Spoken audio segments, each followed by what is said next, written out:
Welcome back. You are still watching my Geospatial Data Science in Python tutorial series, where today's topic is going to be a map from 2125, so exactly 1 century from now. So here, first I started to think about something that I would imagine things would look like a century from now, and then I started to think about either collecting or even creating some data set covering any kind of information a century from now.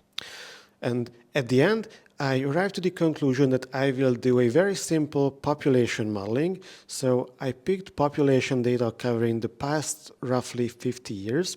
And then I used a very simple modeling approach combining linear regressions and Uber's H3 hexagons to give a very rough estimate on the expected population level of every single hexagon all around the globe in a century. And then I picked up a brand new tool, TouchDesigner.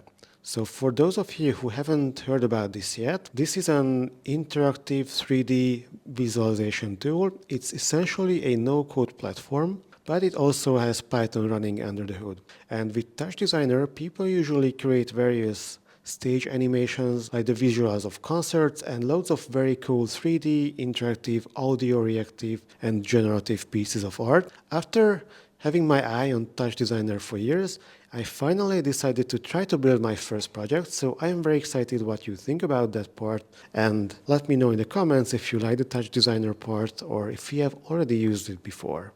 And now see how this all works out in the coding terminal.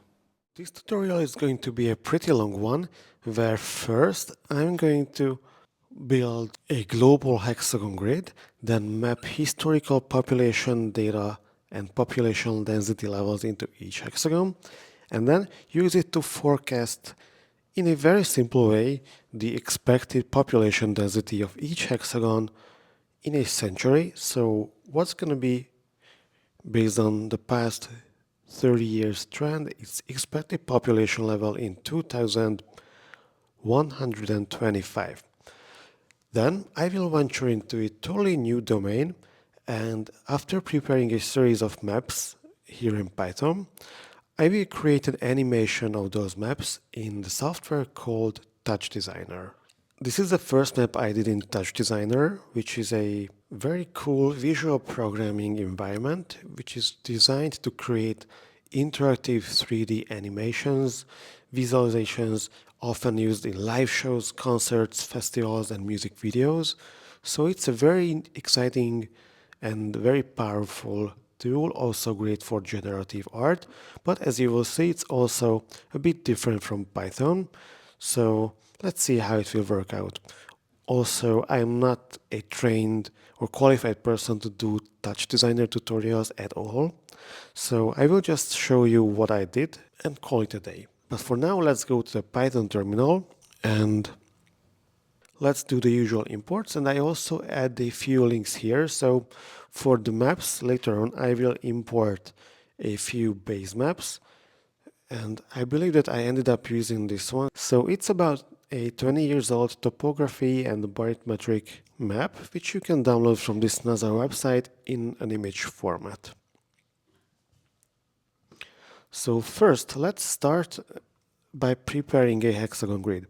So I've been using hexagon grids, Uber H3 for like 5 years now, but I usually don't do global spatial maps. So whenever I use H3, I usually do something on the scale of cities or even a smaller scale, and you will see that this will lead to a few challenges. So in general, to generate a complete global H3 map, I defined 3 bounding boxes. And for now, for the sake of simplicity, I will go for resolution 1. But in the final map, I use resolution 2. So here I will have 2 hemispheres, the west and the east. And as it turned out later, so I had to start to redevelop the code from the beginning, I will need to add a stripe in the middle because around the meridian. There were some issues with the ways I generated the hexagon polygons. That's when we pass from positive to negative coordinate values. So this extra slice called merge is going to be our strip around the zero meridian. And again, from my previous course, I will use this function. I believe that I shared this link somewhere, but let me just look it up once again. So in my previous course, you will find exactly in this video the part where you can learn about how to implement this function and then just use it here. Now these are all bounding boxes. And then if we turn these into hexagons, then for example in the center, this stripe will be a stripe of hexagons. So let's quickly combine them, drop the duplicates and make sure that it's a proper GeoPandas data frame where we will have 842 hexagons covering the entire globe.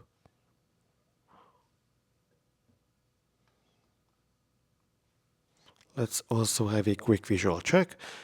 As usual, taking the canvas, then plotting the global hexagon dataset, setting the limits, and a few final adjustments here and there with the edge color and the aspect ratio.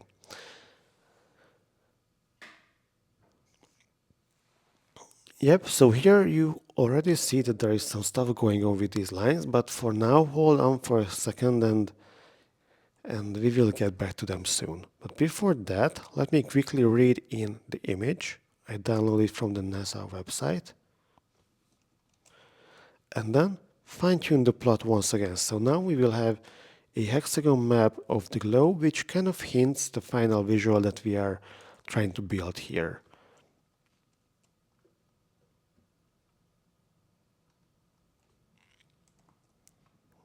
And the fine-tuning. So here we have a nice map of the Earth. Let's just switch this grid off for a second. And this is not georeferenced in the sense that it's a simple PNG object, but it was probably produced from a well georeferenced image because it maps the world map very well. So this is going to be our base layer, and now we are going to fill it up with population values. First, historical population values, and then we will do some simple forecasting. So by now, the tutorial for day 11 should be out.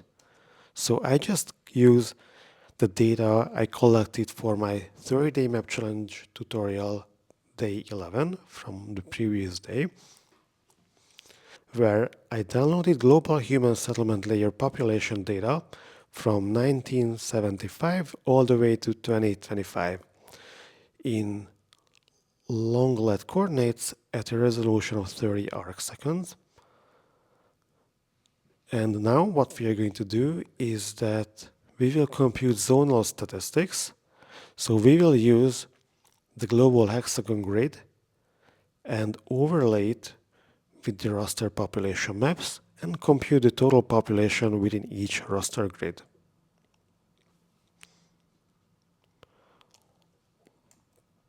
Let's quickly query all the raster folders and then do the zonal statistics by iterating over all these raster folders and the raster geotiff files within.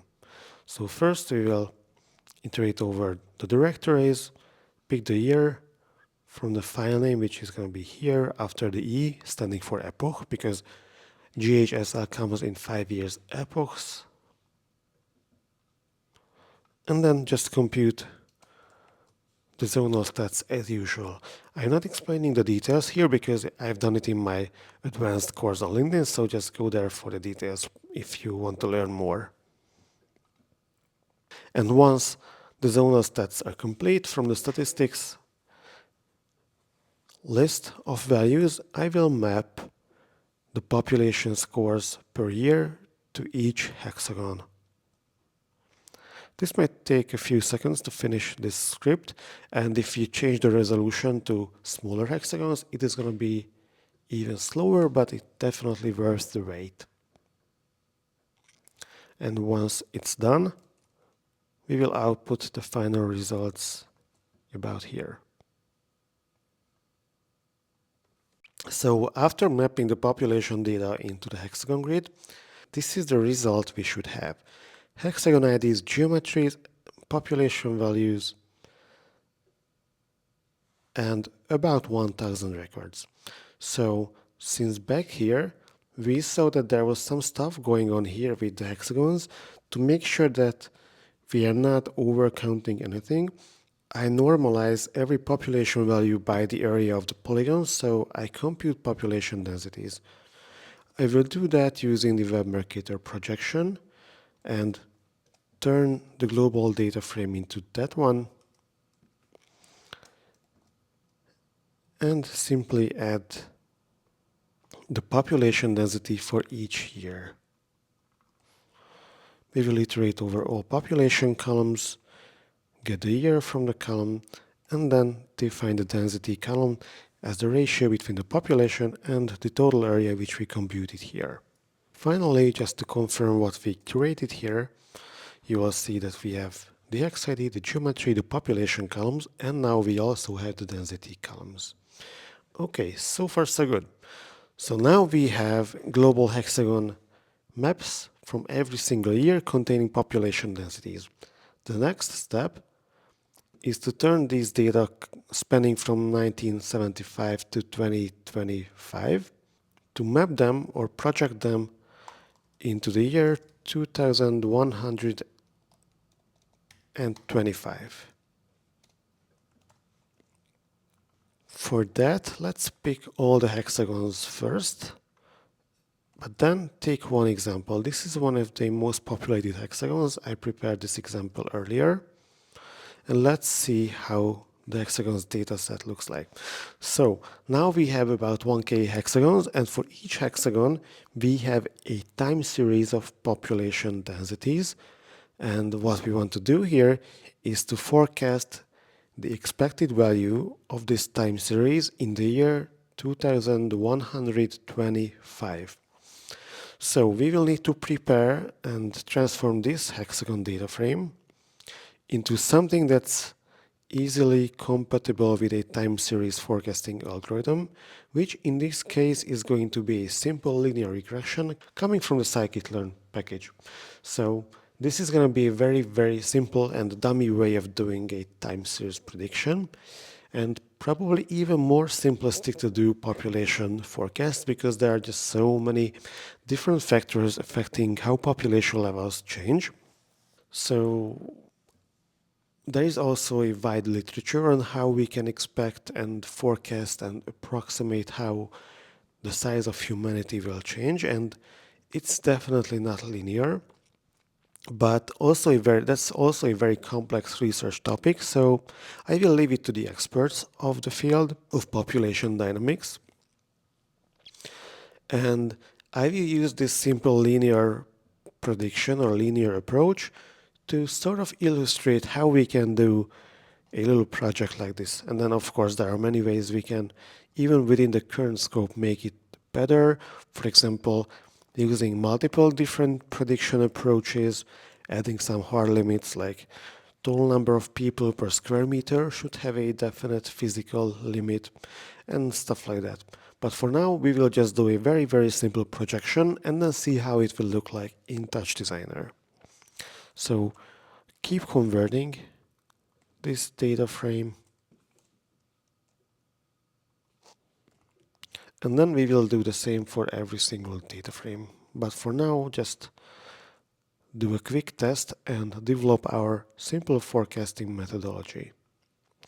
So let's see how the population changed in that area. Yeah, actually in that hexagon, it changed, well, a bit faster than linear. So if we would draw a linear line, then it would be a bit slower. So it's probably some polynomial, but we will be good with the linear approximation for now.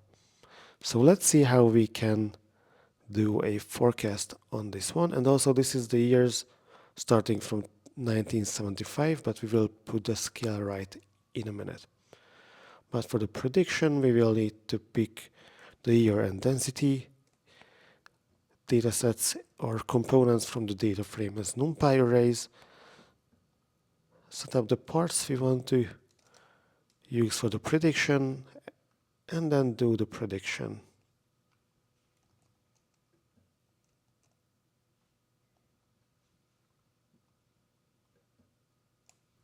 And then see how this will look like.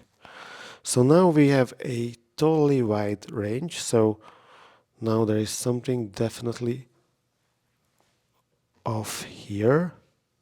So let's see what went wrong with this prediction. Yep, so we are starting from year 0, so let's transform that by 1975 years. Here we shouldn't use 2130, but we should use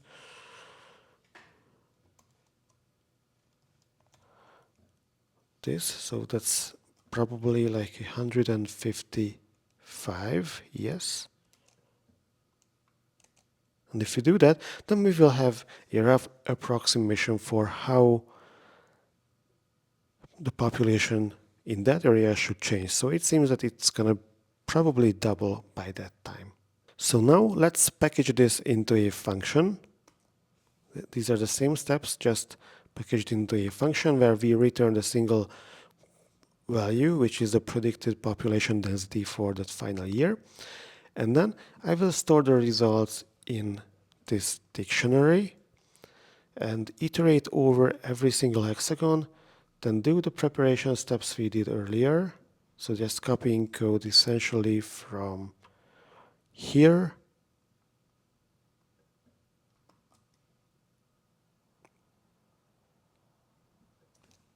to here, and then assign values to this dictionary.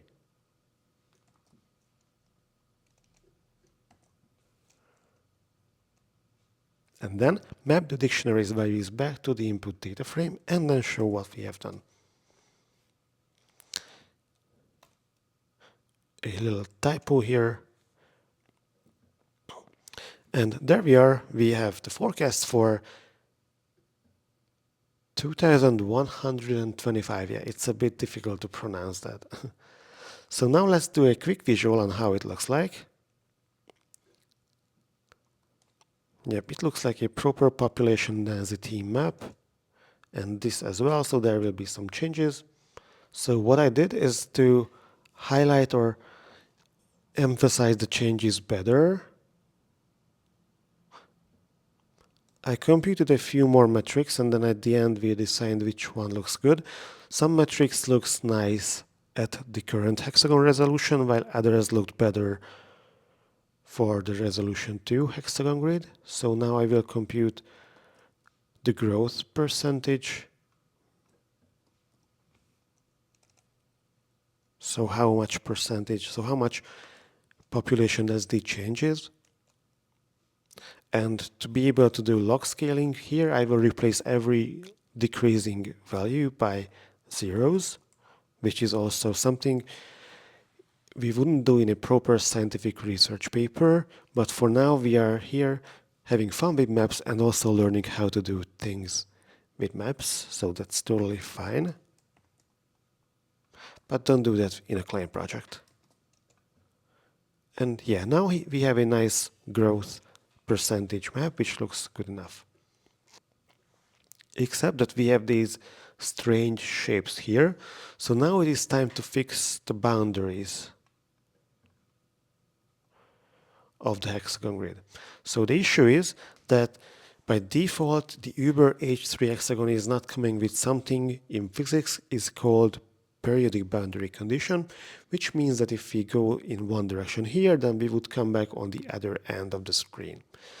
So that's why we have to find those hexagons which cross the anti or anti-meridian, so the ones which are here on the borders, and first remove the points which are on the other side of the screen of these hexagons, and then I will do an attempt to connect them. As you will see in the visualization, it won't be perfect, but it will be good enough for this tutorial visualization. And I actually spent a couple of hours figuring this out, but I don't have a proper solution yet. So probably once I have that solution, I will record that as well. But that's again mostly because I usually don't deal with hexagons on this global scale, and when I do, I usually just get rid of those few hexagons which are a bit problematic. So let's fix the boundaries. I defined this quick function which will detect those hexagons which are crossing the boundaries and in the wrong direction, simply by figuring out where is the most of them, their coordinates, but also whether they have a coordinate on the other end of the plot. Let's see how many of these hexagons are present. There are 30, as it seems, and if we plot them, we will see that indeed they are behaving very strangely, and if we would compute their areas, then we would also get pretty large area values compared to the others because of the projection we are in. So that's also why I wanted to make sure that we don't do any biased computations by using raw population values, but using population densities. And if we just show or display one record from here, yeah, it's still quite strange and really not a hexagon, but you can also find the shapes that correspond to the hexagon.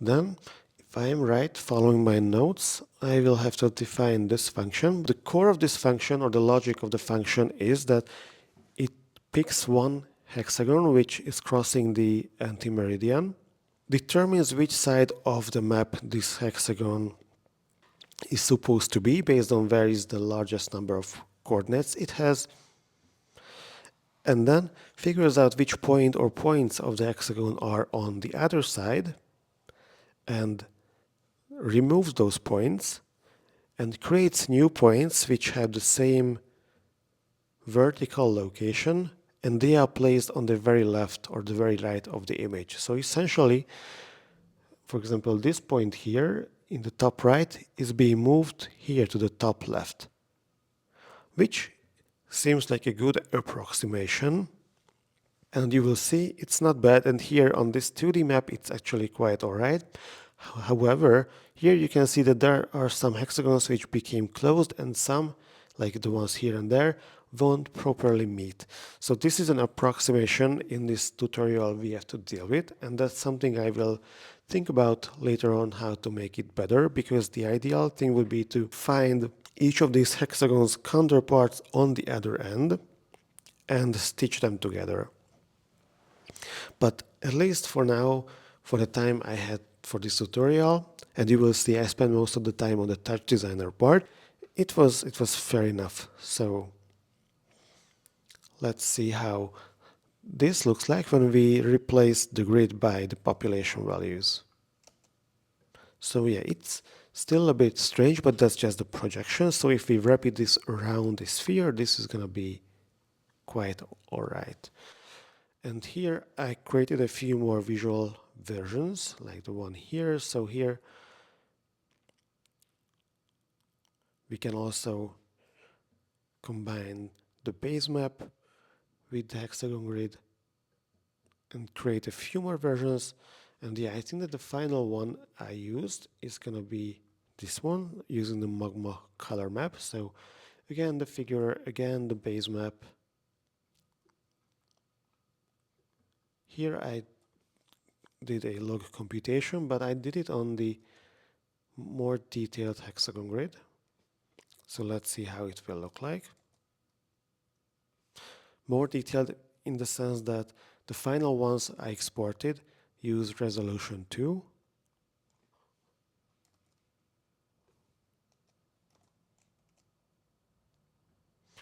Yeah, but this is also fine. So this is the core map I used in TouchDesigner, except the resolution is finer or higher there, but it's essentially the same thing, which we can also save and call it like frame 2. And then I also have a version of it which is just a base map, which we can call frame 1.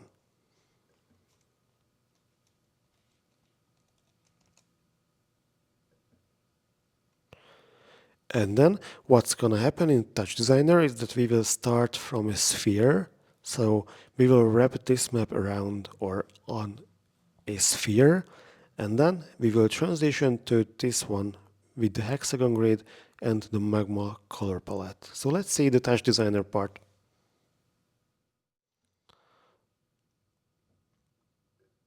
So once again, TouchDesigner is a visual programming language, so it does various visual operations on 3D things.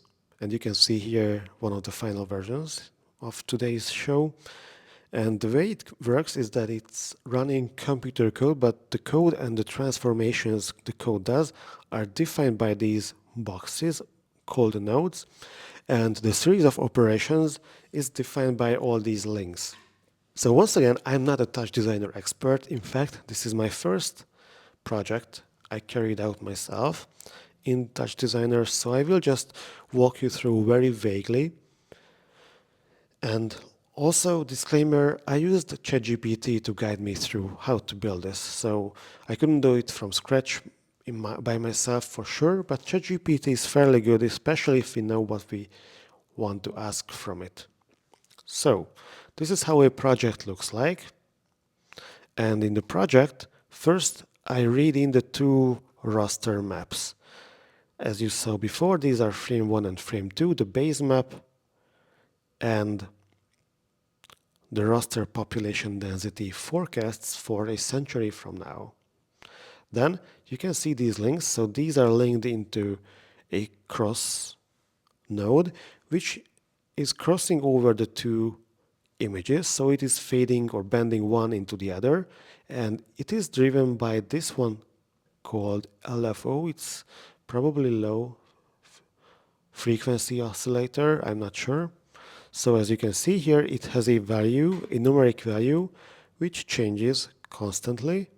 And that changing value is fed into the crossing part, where, as you can see now, the crossing just happened. So that's the counter which tells us how fast and in what conditions should one frame transition to the other. And if we open its parameters, then we can define the type, whether it's a sinus function, Gaussian, or many other things, and we can also set the frequency and loads of other parameters.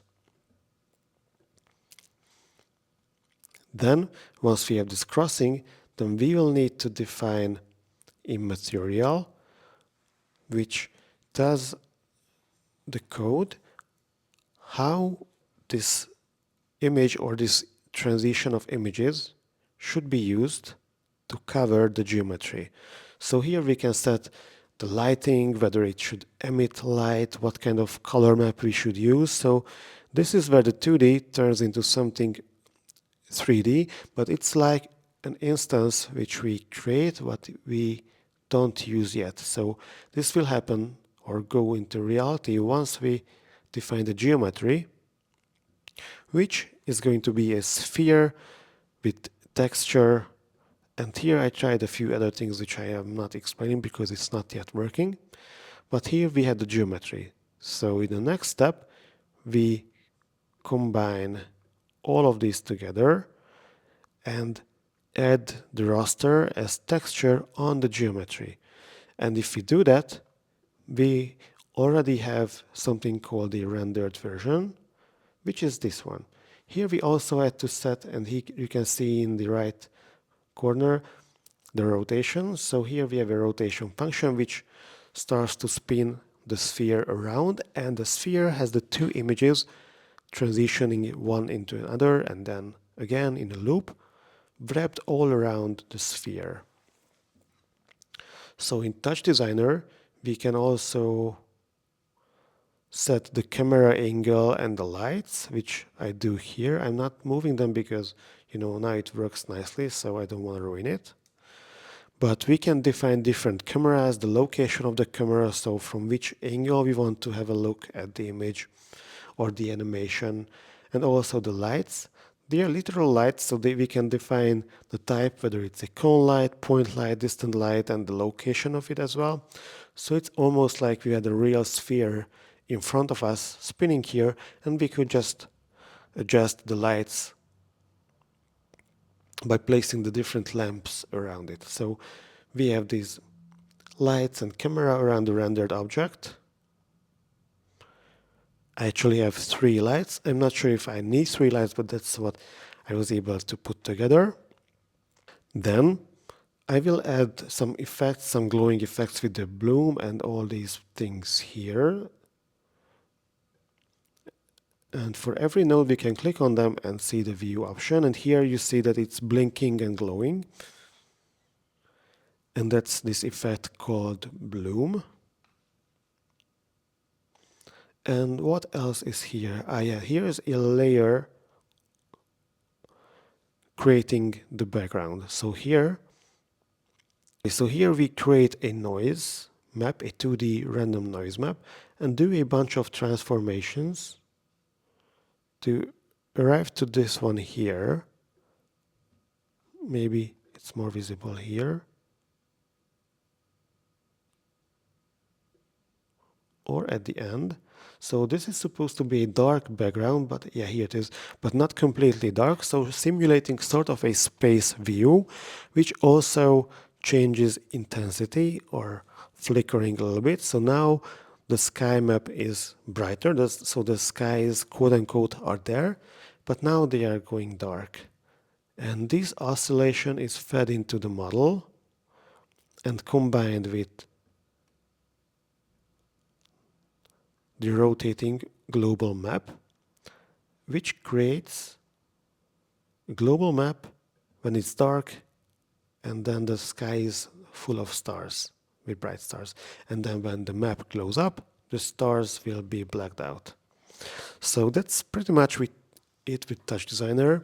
There are many things that could be much nicer based on what I've seen on the capabilities of this software, but this is my first time using it, so depending on the number of hours I put into this, I'm fairly happy with the results, and I think that they look quite alright, and both in terms of data fitting the theme of 2125, and also the layout is also with these purples and with the star map and all these glowing effects. I believe that they are quite futuristic. So please let me know about your thoughts. What would you change, or what do you think would make it look even more like a map from 2100? And as a final look, also see the other version of this map I created, which is more transparent and less intense in terms of glowing. So here again, you can even see through the oceans and see the stars behind. So that's it for the TouchDesigner map. Let's just keep enjoying them, and of course here you can export the movies very easily. You can change the aspect ratio, the size and zoom, and many other things here. And one thing you may notice here is this line. So that's actually the seam between, or the boundary line between the two halves. So that's where the trouble was when we were fixing the anti-meridian crossing hexagons. And the other thing you will see that here this is not in 4K, I believe, because I don't have that premium version, but it's still pretty good. And let's see how the TouchDesigner journey unfolds in the next couple of maps and tutorials. So thanks again for watching, and see you in the next tutorial.